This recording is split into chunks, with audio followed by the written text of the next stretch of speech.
from the previous block, you remember that we have, if for example values are normally distributed, then we can measure a variability of these values by calculating a variance, right? And the variance is simply an average squared distance between all the values and the average, okay? So this is how it looks like for a sample. We have, in this case, I used a slightly different representation of this formula. You are more used to this one where you have this squared, but it's the same, right? So if something is squared, it means that we multiply it to itself. Okay, so we have x minus m. It's a distance between a particular value and the mean, and then you multiply it to the same value. Okay, and then you sort of average this. So it's average squared distance. It's a measure of variability. If you have two variables, for example, x and y, and you would like to measure a linear trend, how strong this linear trend between these two variables, you can calculate a covariance. So it means that you can measure how these variables co-vary. If one variable is going up or going down, what happened to the second variable? And you can see that the formula for covariance, it's very similar to the variance, but in this case you have x minus average of x and y minus average of y. Apparently, if you calculate covariance for x and x, you will get a variance, right?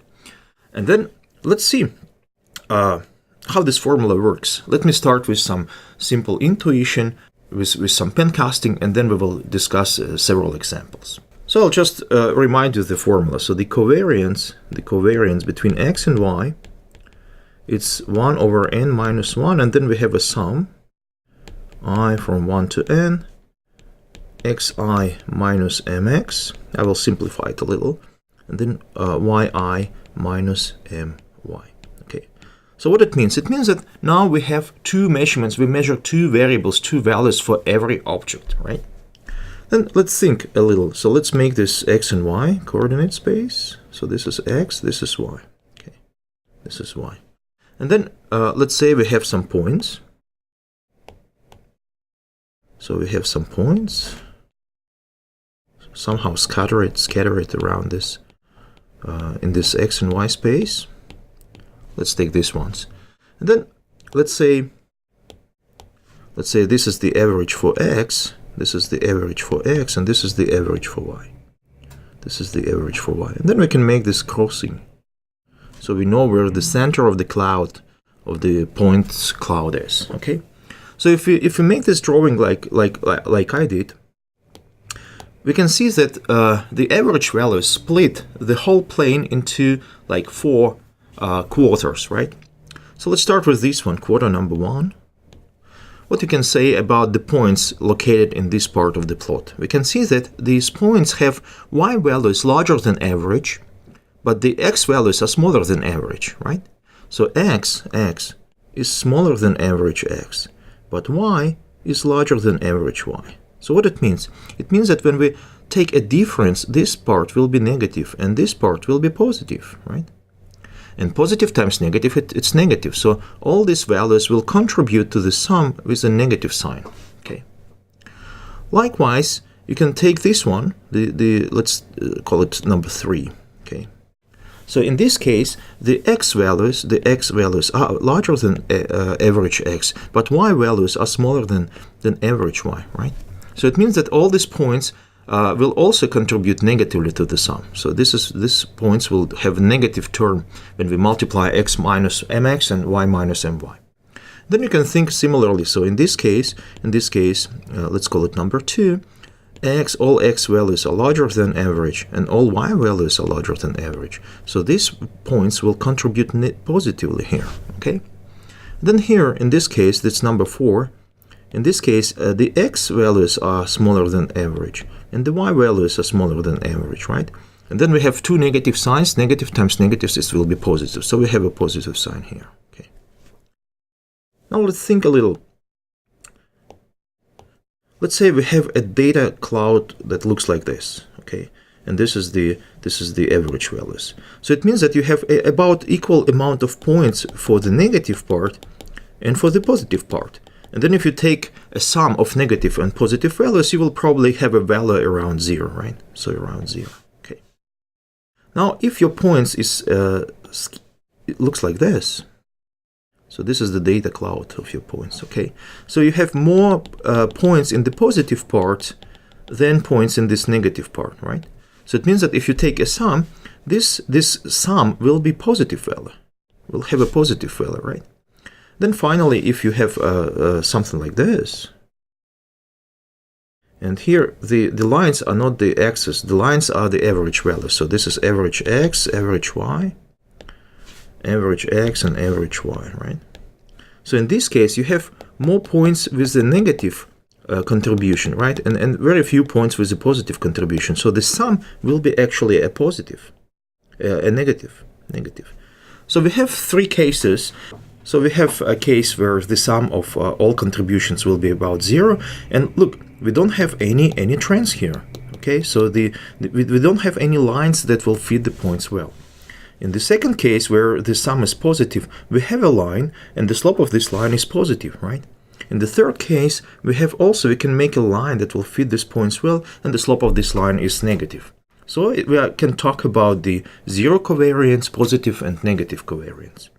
Now let's discuss several examples. I just made a simple sample with two values. We have two variables, x and y, and then we have 1, 2, 3, 4, 5, 6, and 7, 8 values, or 8 observations. If you calculate the average, you can see that the average of x is 8 and average of y is 8. Okay. If you make a plot, this is how the points look like. So the dashed lines, these dashed lines are average values, and the blue the blue discs are the points. Then you can see that most of the values, so we have 1, 2, 3 and 4 values with a positive influence. We have one which will be 0, it's this one. Then we have two small negative contributions, right? So if we calculate the differences, you can see negative, negative, 0, 0, positive, positive, positive, positive, negative, negative, negative, negative, and only these two will contribute negatively. So if you calculate a sum, calculate the covariance and divide to n minus 1, so this will be the covariance. It's 16. So it's a positive covariance, and this is exactly what we see on the plot. Okay. This is the second example where I also have some points. I have 8 observations and 2 variables again. The average values are the same. But if you look at the table, you can see that in this case where x is small, y is big, and vice versa. When x is big, y is small, right? So if we make a plot, this is how the points look like. And in this case, you can see that most of the contributions are negative. They line exactly in these two quarters where the contribution is negative. So if you calculate the covariance, you will get minus 16. So it means that the strongness of the trend is the same. It's 16 and minus 16, but the sign is different. So now the covariance is negative. Then if you take these differences, you can see it.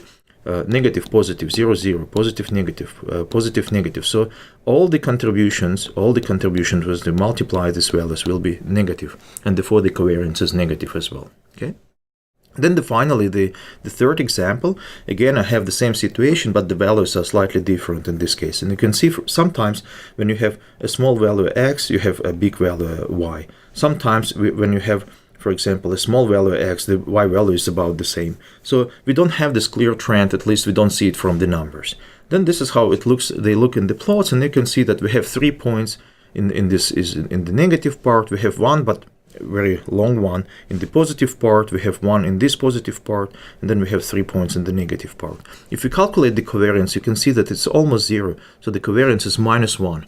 And that's what we see here, right? So we don't see a clear linear trend anymore. Then if you look at the differences, you see sometimes it's negative and positive. Sometimes you can see positive and positive. Sometimes it's negative and negative. So we don't see this, we don't have this clear linear trend anymore. So the covariance, it's a measure of two things. It's a measure of if your values, if your observations, if your points for these two particular variables x and y have a linear trend.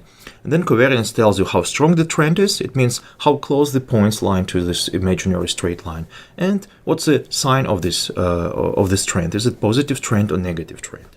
However, covariance has one drawback. It depends on the units. When you calculate covariance, you multiply x, difference for x and difference for y, right? So it means that if you have height in centimeters and weight in kilograms, covariance is centimeters times kilograms. And of course, it will depend on which units you use for the measurements, right? So in this example, look, I have two cases, and you can see that the data is absolutely the same, right? So we have height of people, and then we have height of people here. We have weight of people, and we have weight of people here. And the points, look, the points are the same, okay? The only difference is that here I use centimeters, and here I use meters to measure height of people. But the covariance is 100 times smaller, so it's 117 for this case and 1.17 for this case, because covariance depends on units.